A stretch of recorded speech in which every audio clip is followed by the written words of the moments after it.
This is my second attempt recording this, and I don't normally honestly check the quality of the videos before I post them.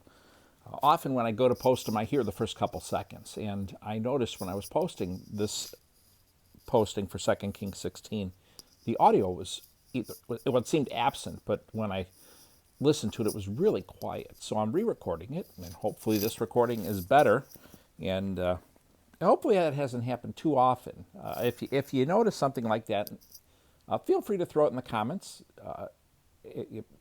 and then I can re-record something and make it a better quality recording. I don't know why that was so quiet. But again, hopefully this one will be better. 2 Kings 16, Judah's king Ahaz, in the 17th year of Pekah, son of Ramaliah, Ahaz, son of Jotham, became king of Judah. Ahaz was 20 years old when he became king, and he reigned 16 years in Jerusalem. He did not do what was right in the sight of the Lord his God like his ancestor David, but walked in the ways of the kings of Israel.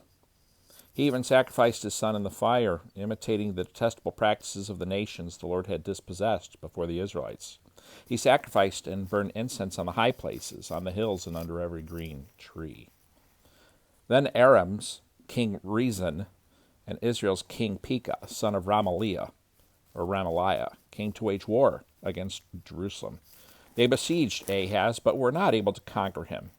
At that time, Aram's king Rezin recovered Elath for Aram, and expelled the Judahites from Elath. Then the Arameans came to Elath, and they still live there today.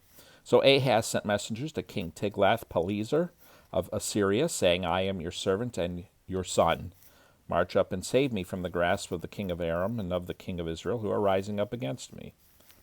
Ahaz also took the silver and gold found in the Lord's temple and in the treasuries of the king's palaces, and sent them to the king of Assyria as a bribe. So the king of Assyria listened to him and marched up to Damascus and captured it. He deported its people to Kir, but put Rezin, the king, to death. Ahaz's idolatry. King Ahaz went to Damascus to meet King Tiglath-Pileser of Assyria. When he saw the altar that was in Damascus, King Ahaz sent a model of the altar and complete plans for its construction to the priest Uriah. Uriah built the altar according to all the instructions King Ahaz sent from Damascus. Therefore, by the time King Ahaz came back from Damascus, the priest Uriah had completed it. When the king came back from Damascus, he saw the altar. Then he approached the altar and ascended it. He offered his burnt offering and his grain offering, poured out his drink offering, and splattered the blood of his fellowship offerings on the altar. He took the bronze altar that was before the Lord in front of the temple, between his altar and the Lord's temple, and put it on the north side of his altar. Then King Ahaz commanded the priest Uriah, offer on the great altar the morning burnt offering, the evening grain offering, and the king's burnt offering and his grain offering. Also offer the burnt offering of all the people of the land, their grain offering and their drink offerings. Splatter on the altar the blood of the burnt offering and all the blood of sacrifice. The bronze altar will be for me to seek guidance. The priest Uriah did everything King Ahaz commanded. Then King Ahaz cut off the frames of the water carts and removed the bronze basin from each of them. He took the basin from the bronze oxen that were under it and put it on a stone pavement. To satisfy the king of Assyria, he removed from the Lord's temple the Sabbath canopy they had built in the palace, and he closed the outer entrance for the king. Ahaz's death. The rest of the events of Ahaz's reign, along with his accomplishments, are written in the historical record of Judah's kings.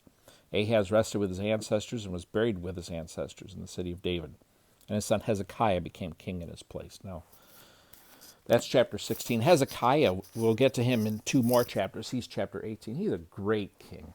In fact, an incredible claim made about him in chapter 18, verse 5, which, again, we'll get to in a few days.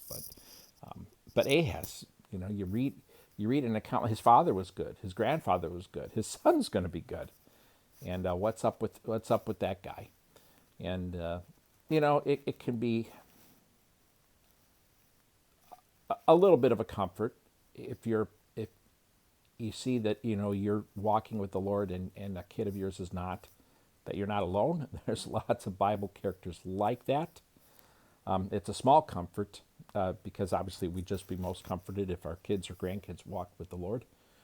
But there's these characters, and It doesn't always hint that they did anything wrong, and it's interesting. I think of certain families, that I know that are,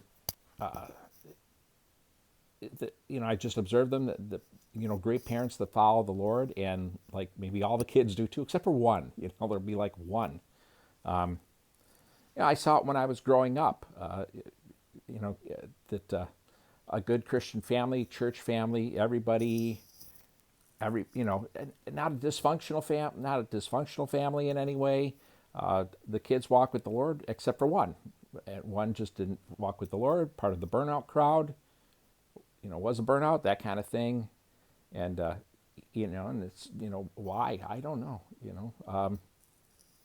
I mean, and a part of me would say, yeah, I do know.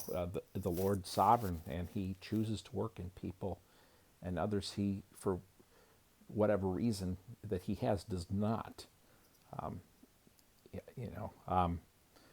But I look at King Ahaz, and you look at that, and you think, what's wrong with this guy? At least that's the natural immediate impulse is, what's wrong with this guy? Why is he like this? But then I remember that the Bible is a mirror, and I'm to look at it. And so then I have to ask myself, well, what ways am I like King Ahaz myself, and I don't realize it? And obviously I don't realize it, or I would fix that area up, or maybe I wouldn't. Maybe I love my sin too much. Maybe I like this corner of my life too much. Maybe I like it enough that I've even fooled myself into thinking there's nothing wrong with it. We are so good at that. And I think the instruction Paul gives in 2 Corinthians, warning that they were not wise, comparing themselves with each other, that they were not wise. It's easy to compare yourself to other people, to compare myself with other people and think, yeah, I'm doing all right. Well, look at that guy. But it's not wise to compare myself with others. What do I need to compare myself to? The Scriptures, to Jesus, to the mirror that the Scriptures are. Compare myself to myself. Where am I at today compared to where I was yesterday? Am I walking closer to the Lord? Am I growing?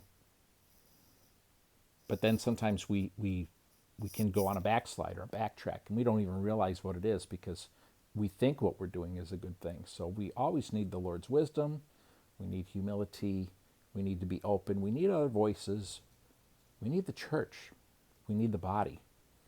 The Lord uses so many things, and the Christian walk, I always feel, is a little bit like aiming a ship at a lighthouse, and you're going towards it, but the waves always move you back and forth off it, and you have to redirect yourself. And I feel like that is really, or not I feel like, I think that's so much what our walk is like. The enemy is always out there trying to derail us. And while Satan probably isn't at my house or your house dealing with us directly, some minion of his is, some screw tape, some wormwood, to use C.S. Lewis's characterizations. And if you read Screw Tape Letters, you can see the subtleties that C.S. Lewis thought about.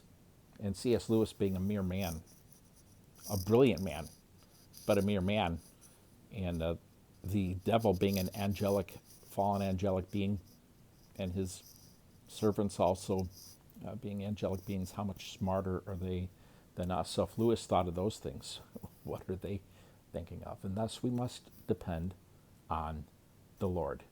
I don't have enough smarts to outsmart the enemy. I don't have enough smarts to really honestly evaluate myself. I need the Scriptures and I need the Lord. So may He cause us all to grow in humility and help us not to be like the Ahazes, but to be like King Uzziah, except for the mistakes, the missteps Uzziah makes. May He make us like King Hezekiah, that we'll be reading about in a couple days. Josiah, another king we'll be reading about soon, although he makes some blunder too, but still the Scripture speaks highly, and all humans make blunders, whether the Scripture records them or not. So thanks for listening, and for those of you that stick around for my babbling and my pontificating and just thinking off the top of my head at the end, thanks for hanging around for that. I hope you have a great day, and I hope to see you back here tomorrow.